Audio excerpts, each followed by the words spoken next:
Tous les jours dans ce journal, vous le savez, avec un problème de santé pour commencer. Un début de scandale à Paris et à Lyon après la fermeture de plusieurs cabinets dentaires à bas prix.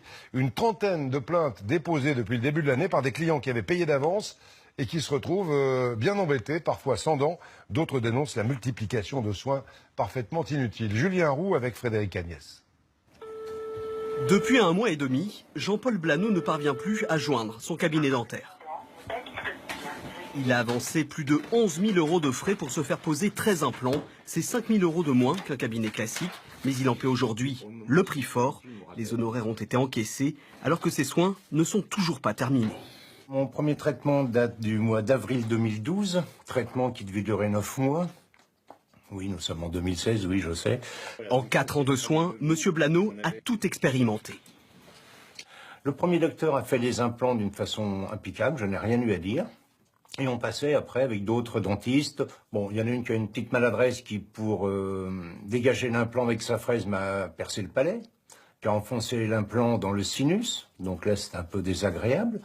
Puis les délais de traitement se sont allongés et toutes les excuses étaient bonnes. Au début, c'était le docteur qui était absent. Donc, il faut comprendre maladie, accident, tout. Okay.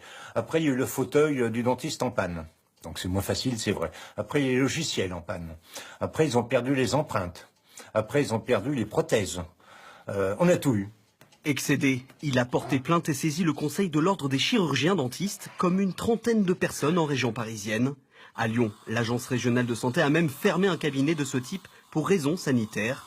Les représentants de la profession dénoncent la course au rendement engagée par ces cabinets à bas coût.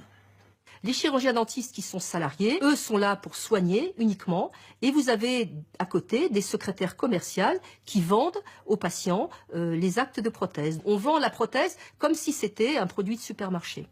De son côté, l'avocat du cabinet dentaire dénonce un acharnement de l'Ordre national des chirurgiens dentistes. Quant aux victimes, leur objectif prioritaire est désormais de récupérer les sommes engagées.